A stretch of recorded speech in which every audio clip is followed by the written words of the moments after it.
2166. Hijack. Natigilan ng henyong hacker na si Hawkang nang marinig niya ang mga salita ng artificial intelligence. Makalipas ang mahigit 10 segundo, biglang lumipad sa langit ang isang stack ng mga dokumento sa kanyang kamay at sumigaw, "Wow! Hindi ka panipaniwala." Sunod-sunod na nahulog ang A4 na papel na si Hawkang ay nasa sabik na hindi niya napigilan ang sarili. "Diyos ko, magsisinungaling ka." Natuwa sandali si Hawkang, saka niyakap ang monitor sa harap niya at hinalikan siya. Ang kasinungalingang sinabi ng artificial intelligence ay nagulat lamang sa lumikha ng Hawkang. Ang artificial intelligence ay hindi natahimik.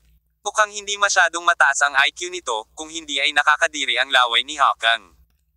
"Kapatid ko, inaabangan ko talaga kung anong uri ng mga sorpresa ang maibibigay mo sa akin." Muling niyakap ni Hawkang ang screen at hinalikan siya.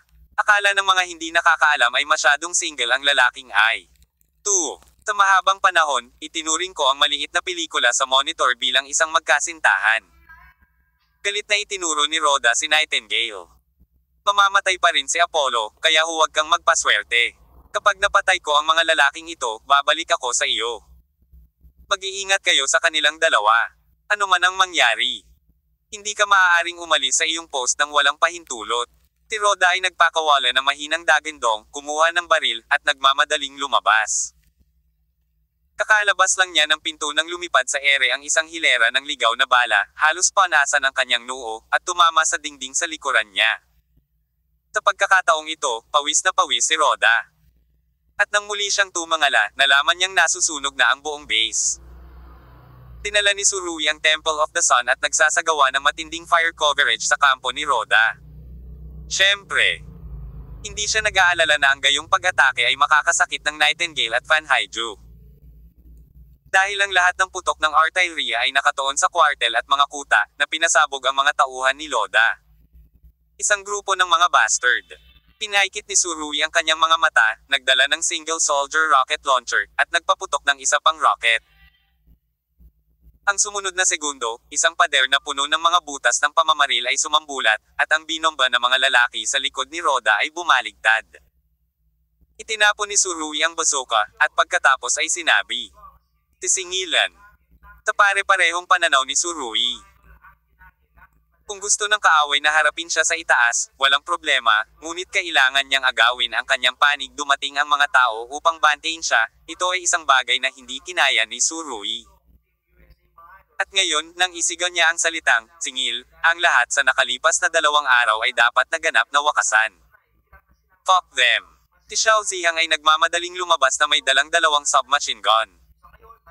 Kahit na may submachine gun, walang sinayang na bala si Xiao Ziyang. Halos bawat bala ay maaaring magpatomba ng isang kaaway sa lupa. Hindi nagtagal.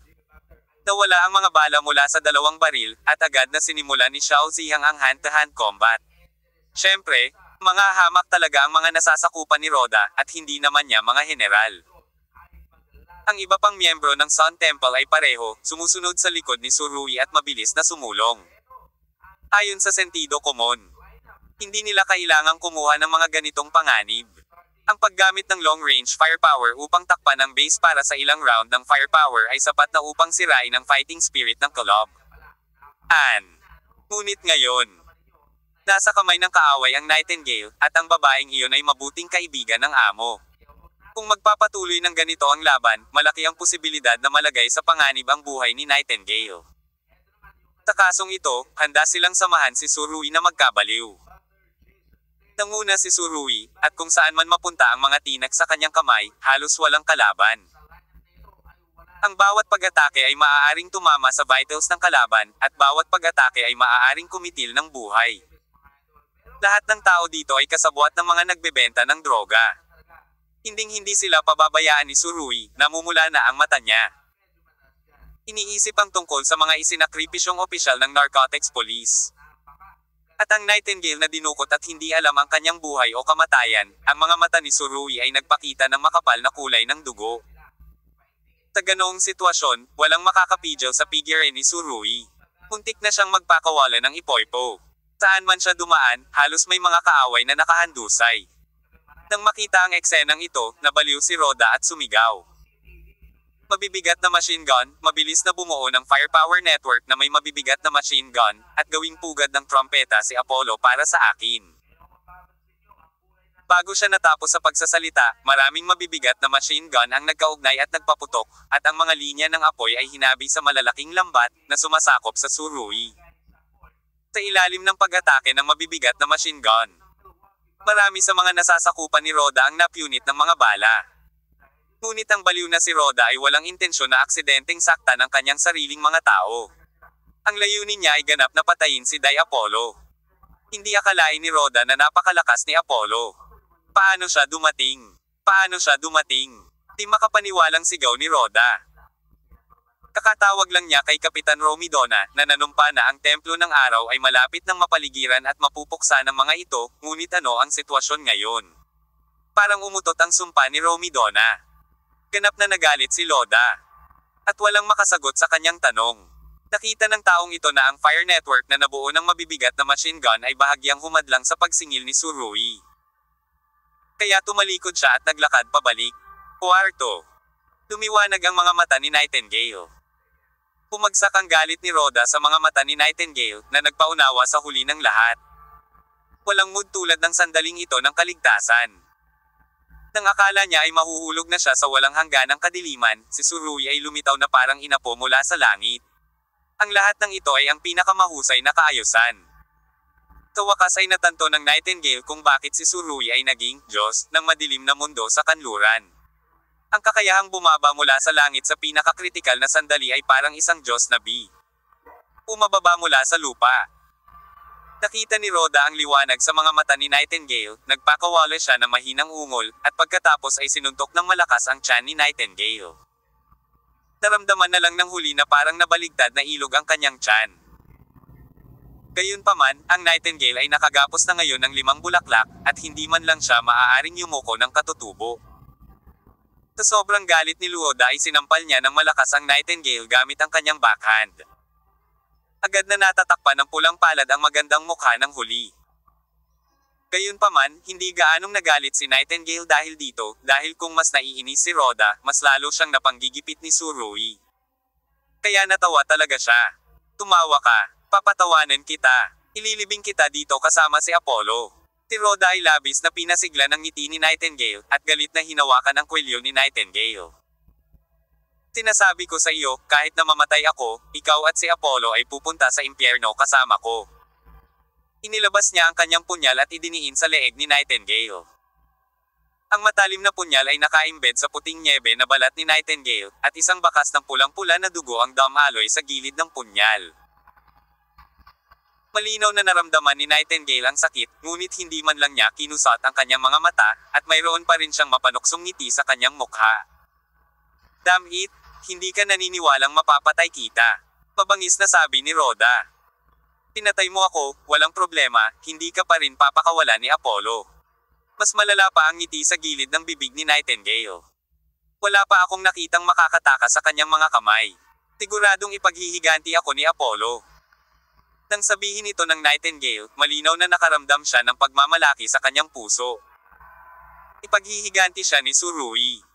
Ang Nightingale ay matatag na naniniwala dito. Hindi niya alam kung saan nanggagaling ang pride na ito, pero napakaganda ng mood niya ngayon. Walang pakiramdam ng gulat. Tiniis ni Rhoda ang Nightingale nang inisya ng punyal ang leeg ni Nightingale, ngunit hindi niya ito pinutol. Dahil ngayon ang Nightingale ay ang kanyang huling bargaining chip. Kung malapit nang mamatay si Nightingale, wala siyang dapat banta kay Tsurui. Bagamat nakatali pa rin si Fan Haijo sa haligi sa tabi niya, hindi naniniwala si Luoda na ibababa ni Tsurui ang kanyang sandata at susuko para sa babaeng ito. Nang makitang inilalayo ni Luoda ang punyal na galit, tumawa si Nightingale. Sa mga sandaling ito, kahit siya mismo ay hindi niya namalayan na ang ipinakita niya ay ang pinakamatingkad na ngiti sa kanyang buhay. Nakaiwas si Tsurui sa oras, kung hindi, sapat na ang firepower network na pinagsama-sama ng mga bala ng mabibigat na machine gun para mapunit siya sa isang iglap. Talagang desperado si Loda. Ang mga bala ng mabibigat na machine gun ay hindi mahabang mata. Malinaw na nakita ni Tsurui na ang mga tauhan ni Loda na nakatayo sa pagitan ng mabibigat na machine gun at ang kanyang sarili ay sumisigaw. Nahulog siya sa lupa at naging biktima ng mabigat na maki. Negan. Para sa kapakanan ng kaaway, maging ang kanyang mga nasasakupan ay inabandona. Paano magagawa ng ganitong uri ng pamumuno na magkaisa ang pangkat? Malamig na sinabi ni Surui sa communicator sa kanyang palso. Halika sa ilang mga tao at iputok sa akin ang mabibigat na machine gun na iyon. Ilang mga lalaki sa namumunong taas ang naglock ng mabigat na posisyon ng machine gun gamit ang bazooka. Kaagad pagkatapos, ilang apoy na dragon ang lumipad mula sa harapang dulo ng bazooka at tinakpan ang kalaban. Boom boom boom. Ang mga bala ay patuloy na sumabog, at ang mabibigat na machine gun ng kalaban ay nabalot ng apoy, ganap na mali ang putok. Nang hindi pa tuluyang nawala ang ilaw ng apoy, tumalon na si Surui at sumugod sa liwanag ng apoy. Nang marinig niya ang tunog ng pagsabog, namutla ang mukha ni Roda. Kasabay nito, ang maliwanag ng ngiti sa mukha ni Nightingale. Alam niya na bagamat hindi pa siya nakakapanalo, si Surui ay naging malapit na sa kwartong ito. Inilabas ni Roda ang punyal. Pinutol ang lubid sa katawan ni Nightingale. Pagkatapos ay inilagay ang isang kamay sa kanyang katawan, ang isang kamay ay idiniin ang punyal sa leeg ng kalaban, sa tabi ng kanyang tenga siya ay umungal, patay na ako, ayaw mo pa.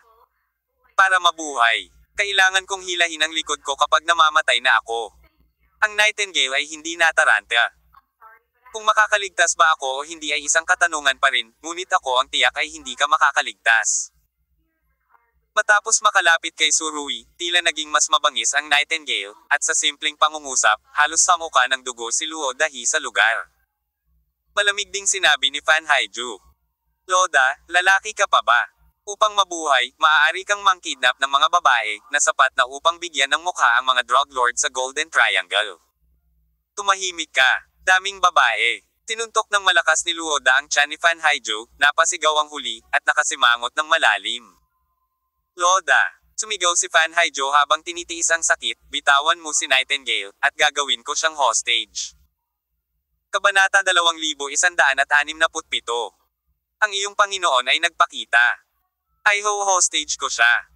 Nang marinig ito, natigilan si Roda, at nagulat din si Nightingale. In all fairness, hindi pamilyar sa isa't isa sina Fan Haiju at Nightingale. At hindi pa rin nagkakatinginan ang dalawang babae. Makatuwiran akong mahuli ang Nightingale. Magiging masaya si Fan Haiju kapag hindi siya masaya, kaya bakit siya pupunta para sa kabilang partido? Maging hostage. Tumingin ng malalim si Nightingale kay Fan Haiju, at pagkatapos ay sinabi ng malakas, salamat sa iyong kabaitan, ngunit hindi ako sasang-ayon dito, malamang na hindi rin sasang-ayon si Loda. Hininaan ni Fan Haiju ang kanyang boses. Roared. Loda, bitawan mo ang Nightingale at ibibigay ko sa iyo ang lugar ko. Ako, si Fan Haiju, ay aalis na sa Golden Triangle mula ngayon. Pop! Isang malakas na sampal sa mukha ang sagot kay Fan Haiju. Malakas na sinampal ni Luoda si Fan Haiju, at sinabing may malungkot na ekspresyon. Ibigay mo sa akin ang iyong posisyon. Hindi ko nga alam kung kaya ko pang mabuhay. Gusto ko ang posisyon mo ay meron ano ang silbi. Kung hindi ka aalis sa Golden Triangle, ano ang kinalaman nito sa akin? Namula ang magandang mukha ni Fan Haiju matapos siyang bugbugin, at may bakas pa ng dugo na umaagos mula sa sulok ng kanyang bibig. Ikaw ang hostage ko. Angal ni Roda kay Nightingale. Sa panahon ng backhand fight laban kay Fan Haiju. Ang punyal ni Roda ay palaging nasa leeg ni Nightingale, idiniin siya ng mahigpit sa kanyang leeg, lalamunan. Gayunpaman, sa susunod na segundo, ang pinto ng bulwagan na ito ay nabuksan. Lumitaw ang figure ni Surui sa pintuan. Young Master Su, tigaw agad ng Fan Haiju. Puno ng sorpresa ang mga mata niya. Hindi gaanong nagsalita si Nightingale, ngunit sinabi ng kanyang mga mata ang lahat. Ang lalaking ito, kung tutuusin, ay hindi siya binaygo, at sa wakas ay dinala ang lahat ng kanyang pag-asa. Apollo, huwag kang pumunta rito. Hinawakan ni Roda ang leeg ng Nightingale gamit ang isang punyal. Kung maglakas loob kang humakbang pasulong, sasaksakin ko kaagad ang babaeng ito hanggang mamatay. Alam ni Roda na kung gusto niyang umalis ng buhay ngayon, mapakinabangan niya ang papel ng Nightingale. Pinaikit ni Surui ang kanyang mga mata. Bitiwan mo si Nightingale, ililigtas ko ang iyong buhay. Iniligtas mo ang buhay ko. Sigurado ka bang sinabi mo ang salitang pera? Isang nakakatakot na ngiti ang lumitaw sa mukha ni Rhoda. Okay, kung ganoon nga, huwag na tayong mabuhay. Pagkatapos magsalita, mas lumalim ang kanyang punyal, muling umagos ang isang bakas ng dugo mula sa puti-nyebeng balat sa leeg ni Nightingale. Halos itago na ni Rhoda ang kanyang katawan sa likod ng Nightingale, at sinabi niya, kung gagamit lang ako ng kaunting puwersa, puputulin ko ang iyong trachea. Pag-isipan mong mabuti. Malamig ang ekspresyon ng Nightingale. Kung gayon, maaari mo na lang akong patayin. Nandito ako para sa Nightingale. Sigaw ulit ni Fan Haiju. Tumahimik ka. Muling sumigaw si Rhoda. Masisiguro ko na kung sasabihin mo pa, papasok ako na may dalang puting kutsilyo at lalabas na may dalang pulang kutsilyo. Pinandilatan siya ni Fan Haiju nang hindi nagpapakita ng kahinaan. Ang katapangan na ito ay napakabihirang din. Kung ito ay isang ordinaryong maliit na babae. Ako ay nanginginig at natatakot na umihi. Okay, promise ko sa'yo. Sabi ni Surui, sumulyap kay Fan Haiju, at pagkatapos ay ibinato ang assault rifle sa kanyang kamay sa lupa. Lumuhad ng nakaluhod ang iyong ulo. Patuloy na sigaw ni Rhoda. Gayunpaman, sa oras na ito, ang tunog ng putok ng baril sa labas ay halos tumigil, na nagpapahiwatig na ang mga tauhan ni Rhoda ay karaniwang naalis. Maraming tao ang sumugod muli mula sa labas ng pinto, lahat sila ay itinaas ang kanilang mga assault rifles at tinutukan si Rhoda. Ang mga elite ng Sun Temple ay ganap na hinaranggan ang lahat ng mga ruta ng pagtakas para sa Rhoda. Huwag kang pumunta dito. Huwag ka dito. Ibaba mo lahat ng armas mo. Takot na sigaw ni Rhoda. Sa pagharap sa mga mamamatay tao na elite ng Sun Temple, talagang nakaramdam siya ng takot. Gayunpaman, wala sa mga elite ng Sun Temple ang nag-iwan ng kanilang mga baril. Kung hindi ninyo ibinaba ang inyong mga baril, papatayin ko talaga siya. Patuloy sa paghungol si Rhoda. Iwanan mo akong mag-isa. Patayin siya. Matapang na sigaw ni Nightingale. Para sa Nightingale, mas gugustuhin niyang isakripisyo ang sarili kaysa hayaang madamay ang mga miyembro ng Sun Temple. At nang ang Nightingale ay nasa bingit na ng kamatayan, nagawa pa rin niyang sabihin ang mga ganoong salita, na lubos na nakakuha ng pabor ng lahat sa templo ng araw. Ibaba mo lahat ng baril. Sabi ni Surui sa malalim na boses. Matapos makinig sa kanyang mga salita, ang mga miyembro ng Sun Temple ay hindi nagatubili at inilagay ang lahat ng kanilang mga baril sa sahig. Nang makita ang eksenang ito at makita ang isang grupo ng mga lalaking handang yumukod sa masasamang puwersa para sa kanilang sariling kapakanan. Ang puso ni Nightingale ay napuno ng hindi maipaliwanag na emosyon. Nang maasim ang kanyang ilong, agad na tumulo ang kanyang mga luha. Mula sa grupong ito ng mga lalaking halos hindi pa nakikilala, nakaramdam ng matinding pag-aalala si Nightingale. At the same time, she also realized na sila ay isang uri ng tao. Lahat ay lumuhad na ang kanilang mga ulo sa kanilang mga ulo. Lumuhad. Tigaw ni Rhoda na napaatras. Maaari kang mag-alok. Hindi lumuhad si Surui, ngunit malamig na sinabi, paano mo maibibigay ang Nightingale?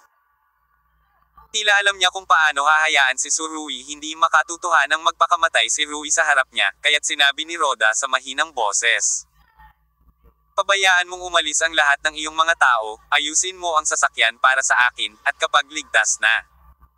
Natural na bibitawan ko si Nightingale. Sa tuwing makakatagpo ako ng isang hostage na kinidnap, ang iyong mga salita ay palaging isang retorika. Pinaikit ni Surui ang kanyang mga mata. Hindi ba tayo magkakaroon ng bago? Tumigil ka sa pagsasalita ng walang kaparerekon, at gumawa ng mga kaayusan sa huli. Walang arrangement. Patuloy ang ungol ni Rhoda, na mula ang mukha, at nagsilabasan ang mga ugat sa leeg. Maaari akong mag-ayos. Ngunit kailangan mo akong bigyan ng oras. Nag-isip si Surui ng ilang segundo at sinabing, marami kang nakaparada sa labas, bakit hindi ka nalang pumili ng isa sa mga sasakyang ito, hindi kita titigilan.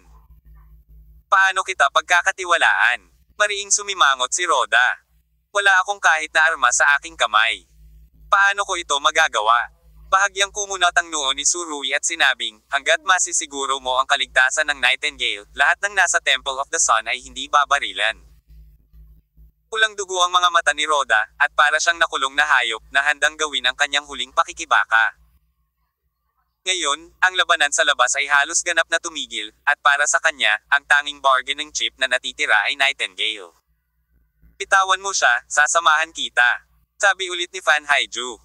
Si Loda ay napakapuyat. Hindi niya ibinaling ang kanyang ulo para tingnan si Fan Haiju, at direktang umungol. Hindi, sa palagay ko ay hindi katumbas ng halaga ng Nightingale ang bigat mo sa puso ni Apollo. Xiao Ziyang, pumunta at ihanda ang sasakyan para kay Mr.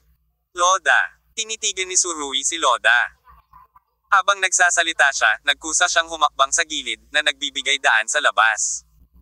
Gayun din ang iba pang miyembro ng Sun Temple. Nang makita ito ni Roda, hindi niya ito pinansin, bagkus ay maingat siyang naglakad palabas. Itinago pa rin niya ang halos buong katawan niya sa likod ng Nightingale, at sabay na umungal, "Sige, huwag kang tatayo sa likuran ko." Ang taong ito ay lubos na mapagbantay, alam ni Gao na ang likuran ay ang kanyang kahinaan. Ikinaway ni Surui ang kanyang kamay, at lahat ay lumabas ng silid bago si Roda, nag-iwan ng isang assault rifle sa lupa. Dahil dumudugo pa rin ang sugat, ang puting leeg ni Nightingale ay kinulayan ng pula ng dugo, na mukhang nakakabigla. Gayunpaman, puno ng determinasyon ang mga mata ng dalaga. Sa tabi ni Surui, naniniwala siya na ang lalaking ito na nahulog mula sa langit ay tiyak na makakapagligtas sa kanya. Nakatali pa rin si Fan Haiju sa haligi. At ang lahat ng atensyon ni Surui ay nasa Nightingale. Mula sa pagpasok sa kwarto hanggang ngayon, sumulyap lang siya kay Fan Haiju, at saka binawi ang tingin. Inihanda na ni Xiao Ziyang ang sasakyan, at kinurot ni Luoda ang leeg ni Nightingale at nagpalipas ng 5 minuto bago dahan-dahang lumipat sa gilid ng sasakyan. Kehe, hindi mo kailangang kabahan, hindi ako nag-ambush ng mga sniper dito.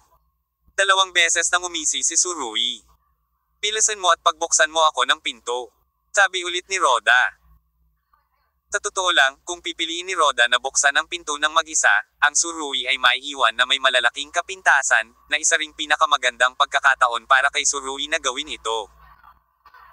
Kapag hinailan niya ang pinto, tiyak na layuan niya ang Nightingale, na nagbibigay kay Surui ng silid upang maiwasan ang mga aksidenteng pinsala. Gayunpaman, ang Roda na ito ay masyadong mapagbantay. Wala talagang makakaupaw sa ganitong posisyon. "Pumunta ka at buksan mo ang pinto," sabi ni Surui. Pinuksan ni Xiao Ziyang ang pinto ng kotse at saka tumabi. "Pumasok ka sa kotse." Mahigpit na diniin ni Roda ang likod ni Nightingale, at sabay silang nagsisiksiken sa likod ng sasakyan. Hindi niya piniling magmaneho. "Ibangon mo ang isa sa mga tauhan ko. Hayaan mo siyang magmaneho." Tigaw na naman ni Roda. Mukhang hindi naman itong lalaking ito ang nangaagaw na ginawa ng chapter. Pamilyar sa daan. "Nakuha mo ang iyong kapalaran sa pamamagitan ng pagkidnap, tama ba?" Tanong ni Surui na may malamig na mukha. "Tumigil ka na sa kalokohan. Umanap ka ng magdadrive sa akin." Tigaw ulit ni Roda. Itinuro ni Surui ang malaking hanay ng mga bilanggo. Pumili ng isang tao. Kaya, ang isang lalaki na mukhang mahiyain ay hinawakan sa kwelyo at hinailan ni Xiao Ziyang, pinindot lang ito sa driver's seat. Si Roda ay hindi kailanman nagpakita ng anumang mga kapintasan, na nagpahirap sa pagsadyap kay Nightingale. Kung sumakay si Roda sa kotseng ito, mawawalan ng pagkakataon si Surui na gawin ito. Maaari lamang niyang sundan ang mga tao sa malayo, ngunit sa pagkakataong iyon, ang kaligtasan ng Nightingale ay hindi magagarantiyahan. Nauubos na ang oras na natitira para sa Surui. Imposibleng mapanood niya ang Nightingale na umalis sakay ng kotse. Ito ay isang bagay na hindi kayang tiisin ni Surui. Ang bawat segundo ay mahalaga ngayon. Tungkol ito sa buhay ni Nightingale. "Surui, huwag mo akong pansinin, mas mabuti kung patayin niya ako, para mabitawan mo ang iyong mga kamay at paa." Talagang ayaw ni Nightingale na maging pabigat siya sa Sun Temple. Hindi siya mahilig manggulo sa iba, ngunit ngayon ay malaki ang utang niya sa Templo ng Araw. Sa kasong ito, gusto talaga ng Nightingale na isakripisyo ang sarili, upang ang Templo ng Araw ay hindi kailangang mapahiya. Gayunpaman, hindi namalayan ni Nightingale na naantala ang kanyang boses ng ilang segundo. "Huwag kang tanga." Tumayo si Surui ng 3 metro ang layo at sumigaw, "Kung mamamatay ka, mawawala ng saysay ang ating mga pagsisikap. Hindi ka mamamatay. Hindi mo kailangang mamatay." Huminga ng malalim si Nightingale. Nang makita ang hitsura ni Surui, bigla siyang nakaramdam ng matinding kirot sa kanyang puso. "Tumigil ka na sa pagsasalita ng walang kaparerekan at itaboy mo ako." Ungol ni Roda. Nang isasara na sana niya ang pinto, biglang sumulyap si Surui sa likod ng kotse at sumigaw, "Loda, lumitaw ang iyong Panginoon. Kaya aso ka lang." Kabanata 2168. Mga posas. Roda, nagpakita na ang iyong amo. Ikaw ay walang iba kundi isang aso. Biglang sumigaw si Surui kaya hindi man lang namalaya ni Roda ang nangyayari. Matapos marinig ito, hindi napigilan ni Luoda na isara ang pinto, pagkatapos ay ibinaling ang kanyang ulo at tumingin sa direksyon ng tingin ni Surui. Gayunpaman, ang lugar na nakita niya ay walang iba kundi isang bakanteng espasyo. Sa kasong ito, alam ni Roda na may mali. Nakuha ko. Mabilis niyang ibinaling ang kanyang ulo at nakita niyang palaki ng palaki ang itim na ilaw sa harap ng kanyang mga mata. Ang bilis ng itim na ilaw na ito ay napakabilis, na ginagawang imposible para sa Roda na makatakas. Sa sumunod na segundo, nakita niya ang itim na liwanag na tumago sa kanyang mga kilay. Sa kritikal na sandali, binaril ni Surui ang quadrangular na tinak ng hukbo sa kanyang kamay. Pagamat inihagis niya ang assault rifle sa lupa noon, binawi na ang tinak at inilagay sa kanyang bulsa. Hinihintay ni Surui ang pagkakataong ito na pumatay. Pagamat naging mapagbantay si Luoda sa buong proseso. At masasabing hindi siya nagpahayag ng anumang mga kapintasan, ngunit ang patakaran ni Surui ay palaging walang pagkakataon, lumikha ng pagkakataon. Ang sigaw mula kay Surui ngayon ay lumikha ng isang pagkakataon. At talagang napako si Roda. Dahil sa henyong hacker na si Hawkang, alam na ni Surui ang ilang lihim na sagot, kaya sisigawan niya ito. Kapag ang mga tao ay nasa isang estado ng matinding tensyon, ang kanilang kakayahang mag-discrimina ng ilang impormasyon ay mababawasan hanggang sa pinakamababang punto. Hindi na malaya ni Luoda na niloloko siya ni Surui. At nang lumingon si Roda, tuluyan na siyang nawala ng buhay. Gaano man kaitigas ang kanyang ulo, wala itong kakayahan sa pagtatanggol sa harap ng apat na talang na tinak ng hukbo. Ang dulo ng mga tinak ng hukbo ay madaling nabasag ang kanyang bungo, at pagkatapos ay pumasok sa kanyang utak. Sa sumunod na segundo, nawasak ang kanyang central nervous system, at bahagyang dumulas ang kamay sa leeg ni Nightingale. Maaaring sabihin ng iba, bakit hindi pinutol ni Roda ang leeg ng Nightingale noong nabubuhay pa siya? Dapat mong malaman na sa pag-atake na ito sa ulo, hindi na makontrol ang katawan. At si Surui ay ganap na naghahanap ng kayamanan at kayamanan na nasa panganib. Dapat mong malaman na ang tinak ng militar ay 10 sentimetro lamang ang layo mula sa likod ng ulo ni Nightingale sa oras na ito. Kung medyo nanginginig ang kamay ni Surui noong binaril niya ang tinak ng militar, malamang na ang taong kinuha ng tinak ng militar ay malamang na isang Nightingale. Gayunpaman, walang pagpipilian si Surui kundi kumilos. Kung talagang itinaboy ni Loda ang Nightingale. Kung gayon ang tuso at pagkamaingat ng una ay maaaring hindi na magbibigay ng isa pang pagkakataon kay Surui. Namulat na ng husto ang mga mata ni Roda, ngunit nang magsimulang dahan-daang umalis ang kanyang kamay sa leeg ni Nightingale, mabilis na tumugon ang huli. Sa madaling salita, naghihintay din si Nightingale sa sandaling ito. Napagtanto niya na maaaring pipiliin ni Surui ang pagkakataong ito para kumilos, kaya natense ang kanyang espiritu, at nang dumating ang pagkakataon, hindi niya ito pinalampas. Mabilis na iniunat ni Nightingale ang kanyang kamay at pinutol ang isang kamay na kutsilyo sa palso ni Roda. At pagkatapos ay nahulog ang punyal ng kalaban sa kanyang kamay. Kaagad pagkatapos, hindi lumingon si Nightingale at iwinagayway ang kanyang backhand. Sa sumunod na segundo, dumausdas ang punyal sa lalamunan ni Roda. Sa pag-ataking ito, mas nadilat ang mga mata ng huli. Tininigas din bigla ang katawan. Mahigpit na hinawakan ni Nightingale ang punyal, ngunit hindi nagpupumigla si Roda. Makalipas ang 2 segundo, tila tuluyan na siyang nalagutan ng hininga, mahinang bumagsak ang mga kamay, nanlambot ang katawan, at unti-unting pumikit ang mga mata. Kaagad pagkatapos, tumagilid ang ulo ni Roda, at tuluyang naputol ang kanyang paghinga. Sa ilalim ng magkasanib na pagkubkob ng Nightingale at Surui, si Luoda, na kasing tanyag ni Zan Balking sa Golden Triangle, sa wakas ay namatay. Nang makita ito ng subordinate ni Roda na nakaupo sa driver's seat, agad niyang niyakap ang kanyang ulo at sumigaw, "Patawarin mo ang buhay mo, iligtas mo ang iyong buhay, wala akong kinalaman. Matagal na akong sumuko." Sa ilalim ng nakamamatay na tingin ni Nightingale, ang taong ito ay gamulong na lamang palabas ng kotse at lumuhod sa lupa. Pinitawan ni Nightingale ang kamay na may hawak ng punyal, sa mandel sa upuan, at nagpakawala ng mahabang hininga. Tumudugo pa rin ang sugat sa kanyang leeg, ngunit hindi ito isang nakamamatay na problema. Ang nangyari ngayon ay isang bihirang karanasan para sa Nightingale. Siyempre, ayaw na niyang maranasan ulit ang chapter. Tahimik na nakaupo ng isang minuto, hindi bumaba si Nightingale hanggang sa dumating si Surui. "Ayos ka lang ba?" tanong ni Surui. Bagamat kalmado ang tono ni Surui, kitang-kita ni Nightingale ang pag-aalala sa mga mata ni Surui. "Ayos lang ako." Tumingin si Nightingale sa mga mata ni Surui at sinabi. Sa sandaling ito, sa hindi malamang dahilan, may mahinang ambon sa kanyang mga mata, at tila nagdilim muli ang kanyang mga mata. "Ayos lang." Dahan-dahang tinapik ni Surui ang Nightingale sa likod. "Huwag kang maging walang ingat sa susunod."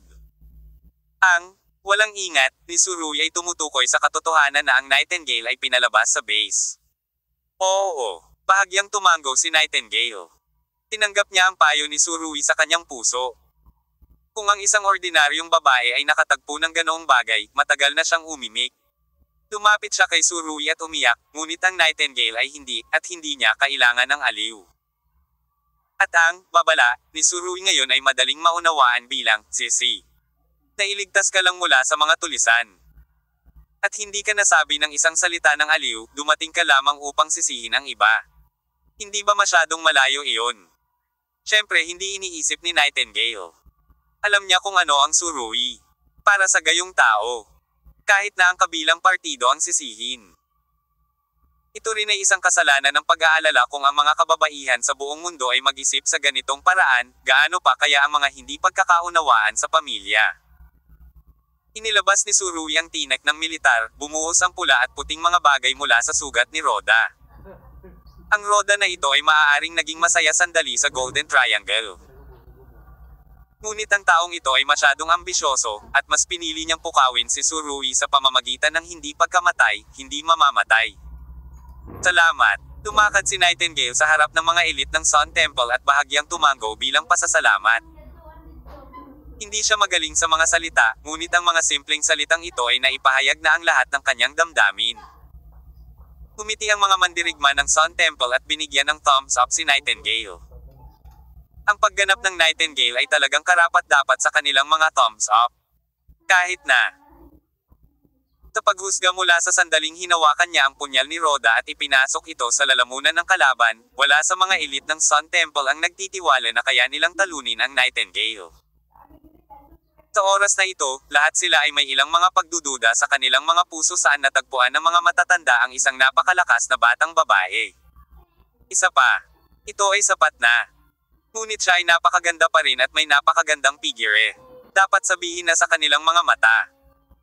Si Surui ay dapat na ang pinakamakapangyarihang tao sa mundo upang tumuklas ng magagandang babae, walang sino man.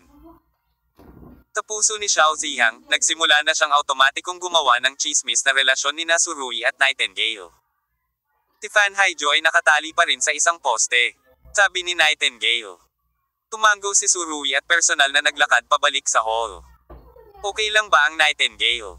Tanong ni Fan Haijo. Magaling siya. Tiningnan ni Surui si Fan Haijo na nakagapos, at bumantong hininga. Naaresto ka, ako ang pangunahing may kasalanan. Tinusundan ni Fan Haijo si Surui. Gayunpaman, upang matulungan si Xiao Ziyang sa pinakamabilis na bilis, direktang ginulat ni Surui si Fan Haijo. Sa pagtingin sa paghingi ng tawad sa mga mata ni Surui, ngumiti si Fan Haijo. Wala lang, hindi ako pinahiya ni Rhoda. Pagamat ang ngiti ay magaan, ito ay nagpahayag ng isang ito ay nagmumula sa kalokohan sa mga buto. Umiling si Surui. Kitang-kita niya ang pulang palm print sa mukha ni Fan Haijo at ang dugo sa gilid ng labi nito. Kung hindi dahil sa matinding pagsisikap ni Rhoda, si Fan Haijo ay hindi mabubugbog ng ganito. Kakalasin ko ito para sa iyo. Sabi ni Surui, inilabas niya ang kanyang punyal at sinimulang putulin ang lubid sa katawan ni Fan Haijo. Gusto mo bang maglaro ng binding? Biglang tanong ni Fan Haijo. Matapos marinig ito, galit na tumingin sa kanya si Surui. Nakasuot siya ng masikip na camouflage uniform at nakatali ng ganito. Tinatayang tiyak na magkakaroon ng nosebleed on the spot ang ilang tao na may kakaibang panlasa kapag nakita nila ang eksenang ito. Hindi ganoon ang ugali ni Tsurugi, ni hindi man lang niyakap ng pangalawang tingin. Mukhang sa pagkakataong ito, ginawa ni Roda ang lahat, sabi ni Tsurugi. Tumango si Fan Haiju. Hindi ko inaasahan na magkakaroon siya ng ganoong kalaking ambisyon. Muntik na kaming mamatay sa kamay niya, at pati yung kahoy na pagoda ay binili niya. Si Tsurugi ay may mapanoksong ngiti sa kanyang mukha. Ikaw ay isang malaking drug lord ng chapter sa Golden Triangle, medyo derelict ka. Mukhang drug lord itong tinatawag na chapter. Ciao! Walang pinagkaiba sa biro. Si Fan Haiju ay tumawa ng masama sa sarili. Hindi, umiling si Tsurugi. Ngayong patay na si Roda, isa kang tunay na chapter drug lord. Ang mga galaw ni Fan Haiju ay tumigil saglit. Bahagyang kumunat ang mga labi ni Tsurugi. Sa buong Golden Triangle, wala nang mananakot sa iyo. Ikaw ang boss, hindi ba? Gaya ng sinabi niya, pambihira pa rin si Tsurugi, tinapik niya ang balikat ni Fan Haiju. Pinagtatawanan mo ba ako? Inaila ni Fan Haiju ang kanyang buhok sa likod ng kanyang tainga. Ang templo ng kamatayan ay nanunood. Kung wala si Roda, ako lang ang naging target nila. Ngayon, ang masasandalan ko lang sa isang malaking puno ay mainam para sa lilam, at hawakan ng mahigpit ang iyong hita. Sa pagsasalita, nagkusa si Fan Haiju na hawakan ang kamay ni Tsurugi, na may nagmamakaawang tono sa kanyang boses. Nakikiusap ako sa iyo. Hanggat siya ay isang tao na may normal na pag-unlad, hindi niya dapat tanggihan ang nakakaawang ekspresyon ni Fan Haiju. Gaya ng sabi ko, tinanggap ko na ang nominasyon mo, mula ngayon, the Temple of the Sun covers you. Ngumiti si Tsurugi. Halatang tuwang-tuwa si Fan Haiju, tuwang-tuwa niyang hinawakan ang kamay ni Tsurugi. Sa tingin ko, ganap kong nabantayan ang mga ulap at nakita ko ang buwan. Oo, totoo iyon. Tiningnan ni Tsurugi ang magandang babae sa kanyang harapan, bahagyang ngumiti, at hinawakan ang kamay ni Fan Haiju gamit ang kanyang backhand. Tapos, may nag-click. Tsurugi nilagyan pa niya ng isang pares ng maliwanag na posa si Fan Haiju. Kabanata 2169. Ibunyag ang katotohanan. Ang aksyon ni Tsurugi ay lampas sa inaasahan ng lahat. Sa sandaling pumasok si Nightingale sa bulwagan, natigilan siya nang makita ang eksenang ito. Malinaw niyang naalala na si Fan Haiju ang nagkusa na maging hostage para palitan ang Nightingale. Sa isang kisap mata, nagbago na. Ano ang nangyayari? Tiningnan ng Nightingale ang katigasan ng mga mata ni Tsurugi, at biglang naalala ang nakita niya sa checkpoint sa hangganan. Sa pagkakataong iyon, isang pulis ng droga ang nasugatan at napinsala ng isang nagbebenta ng droga. Si Tsurugi ay isang sundalo, at siya at ang mga nagbebenta ng droga ay walang kinalaman sa isa't isa. At si Fan Haiju ang pinakamalaking drug lord. Mula sa puntong ito, ang lahat ay tila maayos. Ito ba ang tunay na dahilan? Naramdaman ng malamig na pagdampi sa palso, agad na tumigas ang ngiti ni Fan Haiju sa kanyang mukha. Young Master Tsu, niloloko mo ba ako? Hindi niya maiwasang magtanong. Tingin mo nagbibiro ako, sabi ni Tsurugi, na paatras. Bahagyang ibinaba ni Fan Haiju ang kanyang ulo, ang kanyang mga mata ay sumasalamin sa liwanag ng mga posos. Dahil hindi ito biro, maaari mo bang sabihin sa akin ang totoong dahilan? Ang totoong dahilan. Bahagyang ngumiti si Tsurugi. Sa tingin ko may ilang dahilan, kahit hindi ko sabihin, dapat mong malaman. Sinabi niya ito, dinagdagan niya ng kaunting tono. Sa pagtindi ng tono, medyo naging depressed pa ang atmosphere sa hall. Hindi ko alam, hindi ko maintindihan. Sabi ni Fan Haiju, umambon na umaambon sa kanyang mga mata. Nagsumikap ako para makuha ang tiwala mo, kahit na ayaw kong mamatay, pero bakit bumalik ang resultang ito? Si Huang Ziyao ay likas na gustong ipagtanggol si Fan Haiju. Dahil nakita niya mismo sa kanyang mga mata ang proseso ng pakikipaglaban ni Fan Haiju sa dayuhang sniper, ang babaeng iyon talaga noong mga panahong iyon. Kahit buhay. Itong simple-minded big boy ay hindi maintindihan kung ano ang nangyayari. Gayunpaman, matagal na niyang sinundan si Tsurugi. At hindi niya kinu-question ang lahat ng mga aksyon ni Tsurugi. Ang dahilan kung bakit ginawa ito ni Tsurugi, may mga dahilan kung bakit niya ito ginawa, ngunit mukhang walang kinalaman ang kadahilanan. Ito sa pagkakakilanlan ni Fan Haiju. Colonel Fan? Hindi? General Zan, sa tingin ko sapat na ang iyong kakayahan sa pag-arte para manalo ng Oscar. Mula sa simula hanggang sa matapos, talagang niloko mo ako. Sarcastic na sabi ni Surui. Nang marinig ito, tumulo ang mga luha sa malalaking mata ni Fan Haijo, at ang mga luha ay bumagsak ng hindi kasiya siya, nabasa ang harapan ng kanyang damit. Nakakaawa talaga ang ganoon, ngunit hindi nagpakita ng anumang emosyon si Surui. May malabong ngiti sa mukha niya at sobrang kalmado. Tila lahat ng resulta ay nasa loob ng inaasahan ni Surui. So, palagi na lang ba akong ganito ang imahe sa isip mo? May hindi maipaliwanag na sakit sa ekspresyon ni Fan Haijo, na isang uri ng sakit sa puso sa sukdulan. Itinaas niya ang kanyang nakaposas na mga kamay, pinunasan ang kanyang mga luha, at pagkatapos ay sinabing, I gave so much effort, but the result is this, I am really sad. Hindi pa rin nagsasalita si Surui. Itinaas ni Fan Haijo ang kanyang maluha-luhang mga mata at nagpatuloy. Ang ginawa ko, sa iyong paningin, ay biro lang, tama ba? May halatang pag-aalipusta sa sarili at halatang kalungkutan sa mga salitang ito. Ngunit ikinaway ni Surui ang kanyang kamay. Hindi ito ang kaso, kung pareho kayo kung ito ay isang biro, kung gayon ang lahat sa mundo ay nagiging biro. Pinaikit ni Surui ang kanyang mga mata. Alam niya kung ano ang ibig sabihin ng kanyang mga salita at kung ano ang ginawa ni Fan Haijo.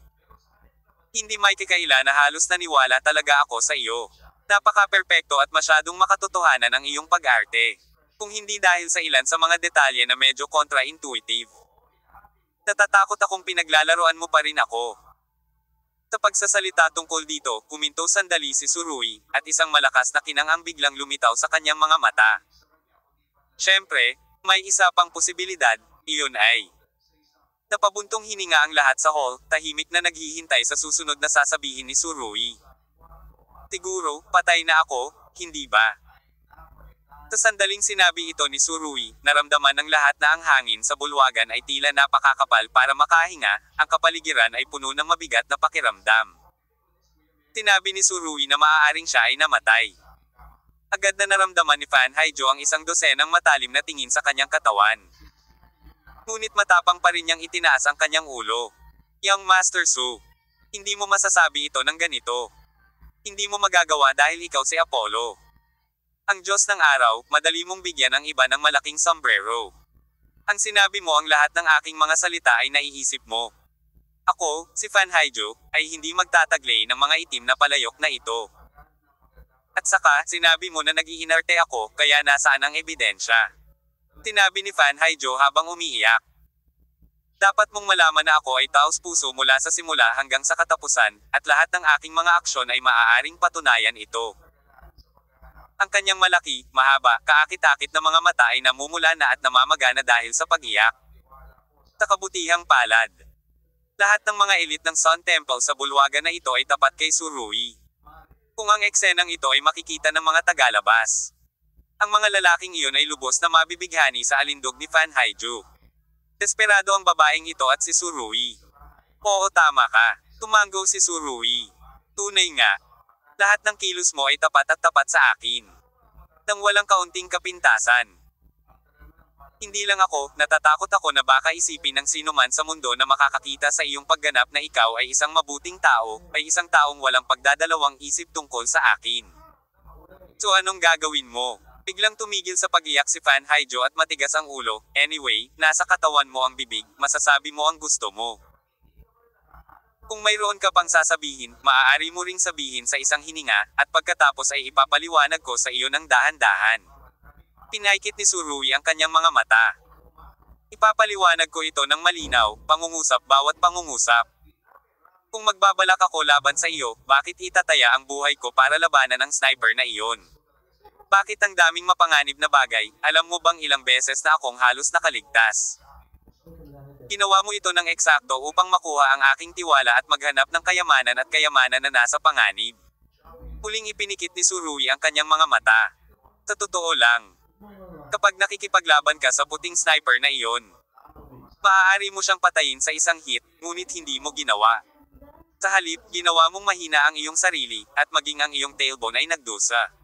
Hindi minor injury. Nanlaki ang mga mata ni Huang Ziyao. According to what you mean. Tinasadya kong nasugatan. Kailangan ko bang gawin ito? Pinunasan ni Fan Haijo ang kanyang mga luha. Pagkatapos ay sinabing may panunuya, halatang duguan ka. Maging itim at puti. Ako ngayon ay alam ko na, ano ang maladila na lotes. Ang maladila na lotes. Sarcastic na sinabi ni Surui. Mukhang masangkop para sa iyo ang apat na salitang ito. Kung noon pa man, tiyak na sisigot si Fan Haijo kapag narinig niya ito, hindi mo pa natitikman ang aking dila, paano mo malalaman kung anong uri ng kakayahan ang mayroon ang aking dila? Gayunpaman, ngayon ay wala siyang ganoong mood. Ang makintab na mga posa sa kanyang palso ay ginawang ganap na alisin ni Fan Haijo ang lahat ng kanyang alindog at mapanuksong mga iniisip. Dapat niyang simulan ang pagharap sa pinakamabigat na problema. Kung hindi siya magpaliwanag ng malinaw, tiyak na papatayin siya ni Surui. Siyempre, hindi alam ni Fan Haijo na kahit na talagang mahikayat niya si Surui, hindi siya mabitawan ng kabilang partido pagkatapos ng lahat. Sa pagkakataong ito, si Huaxia ay nakatayo sa likod ni Surui. Ang gobyerno, ang mga posisyon ng dalawang panig ay saligang laban. Hindi na kailangan para sa akin na sinasadyang masaktan. Maaalala mong mabuti. Kung hindi ka pa nagpakita noon, baka nalasan na ako ng sniper na iyon. Tumitig si Fan Haijo sa mga mata ni Surui, ang mga mata ay napakalinaw, at tila walang anumang mga dumi. Itong oras na, gusto mo pa bang ipakita ang iyong galing sa pag-arte ng ganito? Umiling si Surui at bumantong hininga. Sa tingin mo, punong-puno ako ng drama, di ba? Nakangising sabi ni Fan Haijo. Kung ganoon nga, ano pa ang masasabi? Parilin mo na lang ako. Sabi niya, agad niyang ipinikit ang kanyang mga mata, mukhang mas gugustuhin niyang mamatay kaysa sumuko. Ang dahilan kung bakit sinasabi kong sinasadya mo ito. Napakalmado ng tono ni Surui. Naaalala mo ba, noong sumalakay tayo sa Commanding Heights mamaya, hiniling ko sa iyo na pumatay ng ilang mga kaaway sa daan, at hindi mo ito pinalampas, di ba? Oo, pero ano ang ibig sabihin nito? Hindi kasing lakas ng puting sniper na yan. Sinabi ni Fan Haijo. Bukod dito, nagawa kong talunin sila, ngunit sinamantala rin ang palihim na pag-atake, hindi ito nangangahulugan na kaya kong talunin ang lahat. Ay mali, pinagpag ni Surui ang kanyang daliri. Mali ka, at mali ka. Malaking pagkakamali. Mabilis na ibinigay ni Surui ang kanyang dahilan. Ang lakas ng santukan ng puting sniper na iyon ay hindi malakas. Mas malakas lang siya. Kung makatagpo siya ng ilang tao sa likod niya, malamang na hindi na siya makakatagal ng ilang galaw. Hiniling ko sa iyo na kumilos para lamang maobserbahan ang iyong mga galaw. Hindi nagbago ang ekspresyon ni Fan Haijo, ngunit may bakas ng pagkagulat sa kanyang mga mata. Maaari mong maingat na alalahanin ang iyong mga nakaraang aksyon. At harapin ang ilang mas malakas na tao sa likod mo.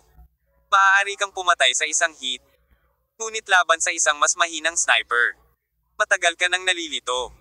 At hinayaan mo pa ang kabilang partido na saktan ka. Umiling si Surui at nakangising sinabi. Bukod sa sadyang pagpapaliban ng oras at paghihintay na dumating ako at iligtas ka, natatakot ako na walang ibang epekto ang iyong pag-uugali, tama ba? Halatang may pabor ako sa iyo, pero nahuhulog ito sa iyong mga mata, at ang lahat ng ito ay ginawa para makita mo.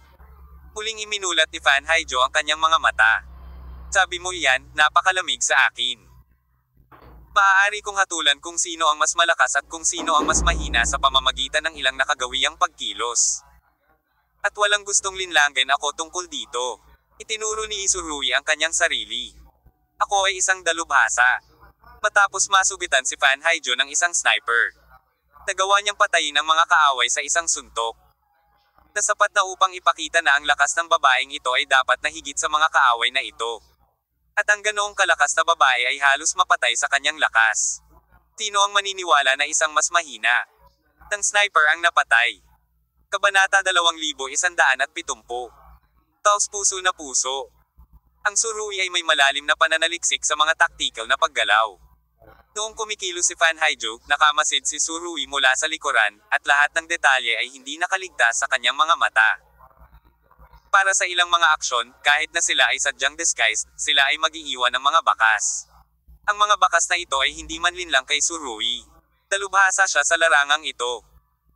Nakita ni Surui na kaya pa rin ni Fan Haijo na pumatay ng ilang magkakasunod na tao kahit na siya ay nasugatan.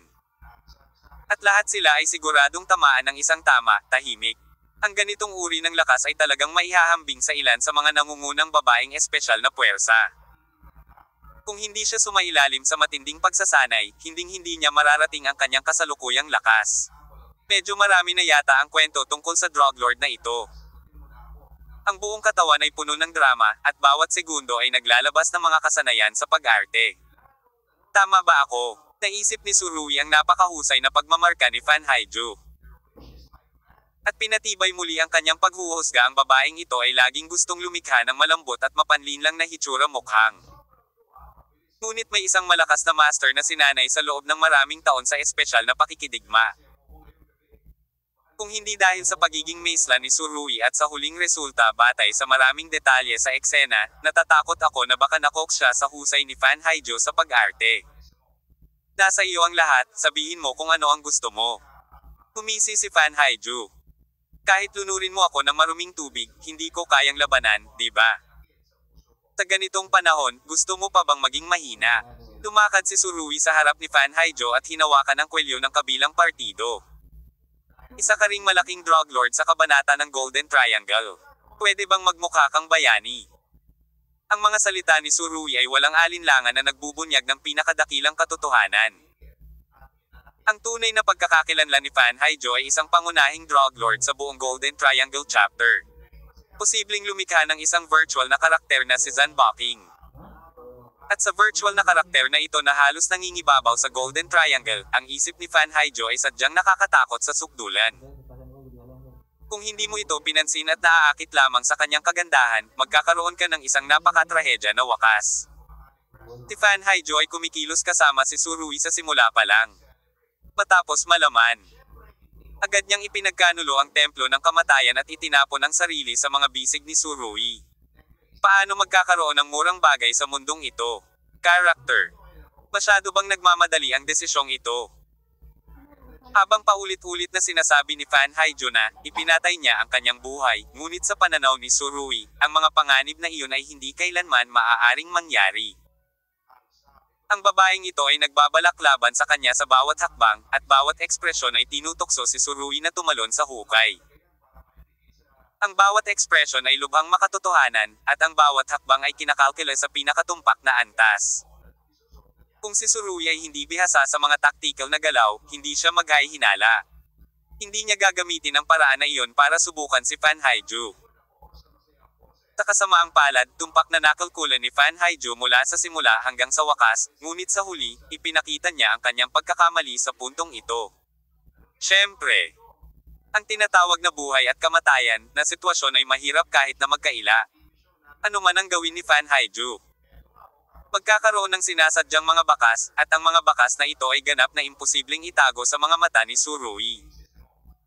Matapos ang napakaraming taon sa larangan ng digmaan, nilinang ni Surui ang kanyang matalas na mata. Hindi ba kayo nagkasundo? Umiti si Surui. Ang kabanata ng Golden Triangle ay isang malaking drug lord. Mula sa simula hanggang sa wakas, hindi mo naisip na sumuko ka inuman, hindi ka susuko sa templo ng kamatayan, at hindi mo itatapon ang Temple of the Sun, sarili mo lang ang itatapon mo, di ba? I'm still saying the same thing, my mouth is useless, lahat ng sinasabi mo parang nagkukwento. Hindi sinasadya ng Fan Haiju na aminin ito. At saka, ang iyong antas ng pagkukwento ay medyo mataas, at ang iyong imahinasyon ay ligaw. Well, dahil gusto mo ng ebidensya, hihintayin ko ang ebidensya. Eto, tapusin ko muna ang kwento, sabi ni Surui. Hindi nagpakita ng kahinaan si Fan Haiju, at itinaas ang kanyang dibdib. Okay, pagkatapos ay maaari mong tapusin ang kwento. Pagdating sa level ng pagkukwento, wala talagang makakapantay sa Diyos ng araw na si Apollo. Sa pagtingin sa dibdib ng kausap at sa kapansin-pansing bundok, ang mga mata ni Surui ay malinaw at malinaw, nang walang kahit kaunting pagkalasing at pagkahibang. Huwag mong tingnan ang madalas na pagdurugo ng ilong ng lalaking ito, ngunit hindi siya kailanman naging isang lalaki na ang utak ay maaaring dominado ng kanyang ibabang bahagi ng katawan. Parang tit for tat ang aksyon ni Fan Haiju na nagpapataas ng dibdib nang hindi nagpapakita ng kahinaan.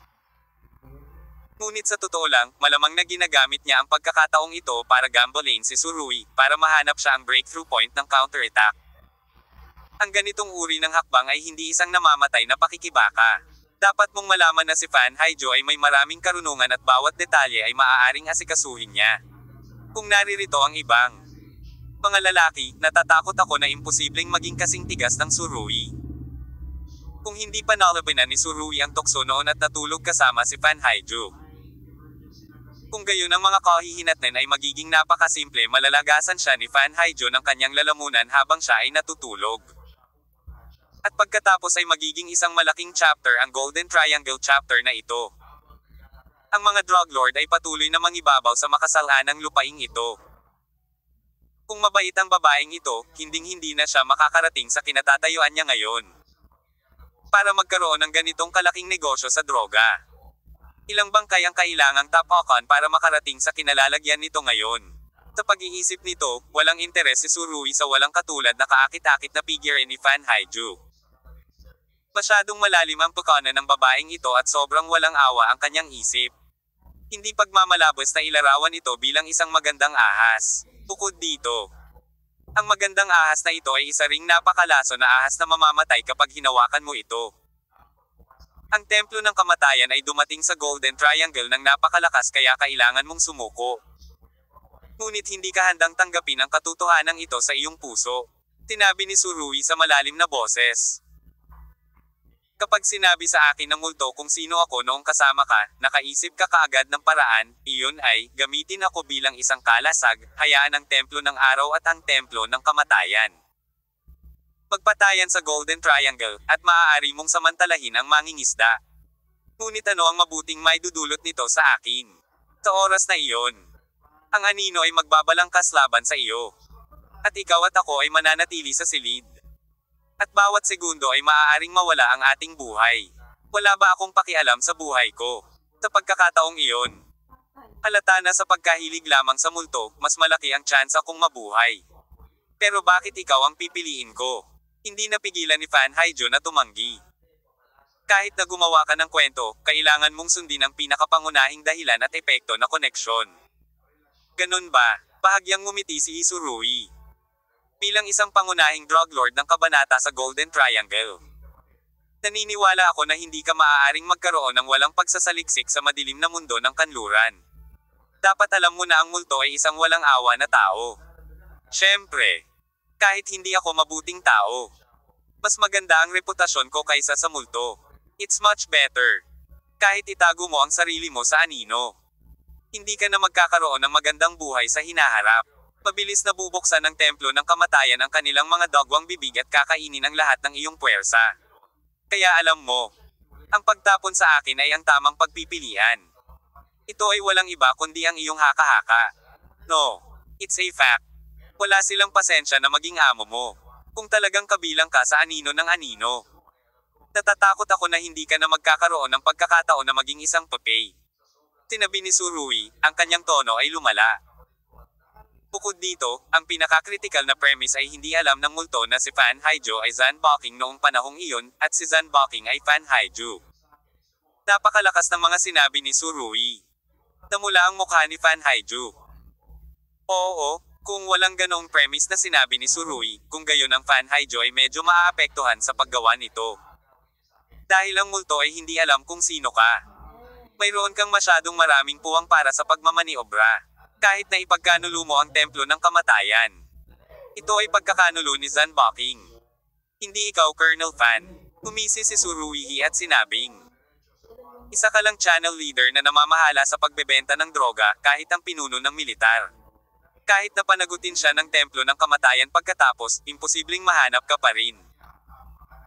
Ngunit kung ikaw ay bumaling sa akin at gamitin ang aking kamay upang patayin ang kapangyarihan ng templo ng kamatayan sa Golden Triangle. Kung gayon ito ay magiging mas perpekto. Kung gusto mong maghayganti, ang templo ng kamatayan ay kailangang makahinga ng maluwag. Ibinuka ni Tsurui ang kanyang mga kamay. Hindi ba ito ang pinakamahusay sa magkabilang mundo?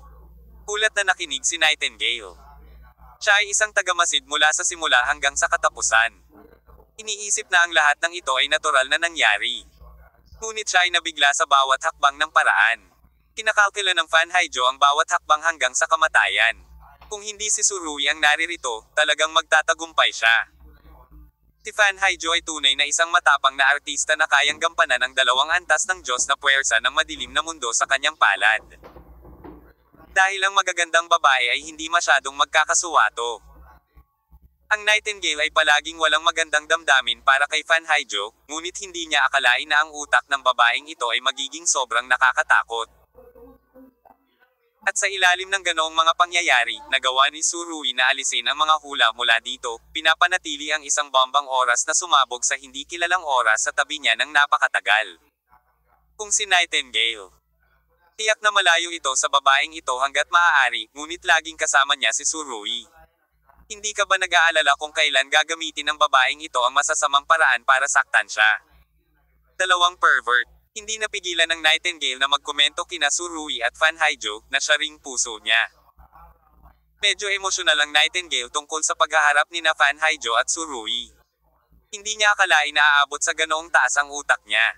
Kalimutan mo na, gaano kapagod at hirap ang mabuhay.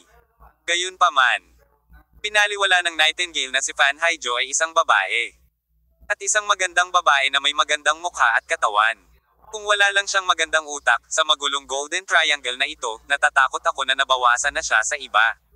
Laruan. Hindi ko alam kung bakit ganyan ang iniisip mo. Kung maaari, gusto ko talagang buksan ang aking dibdib at ipakita sa iyo ang aking taos pusong puso. Sabi ni Fan Haijo. May paninindigan sa kanyang mga salita. Ngunit ang tunay na layunin ng pangungusap na ito ay tila iguhit ang mga mata ni Surui sa kanyang dibdib. Sa totoo lang, talagang kayang talikuran ni Fan Haijo ang pagtatangkang ito. Dahil simula nang makilala niya si Surui, tinubukan na niya ang hindi mabilang na beses. Pabalik-balik na panunokso sa mga salita at kilos, ang kanyang katawan ang kanyang pinakamalakas na sandata, ngunit sa kasamaang palad ay hindi ito gumana sa harap ng Surui.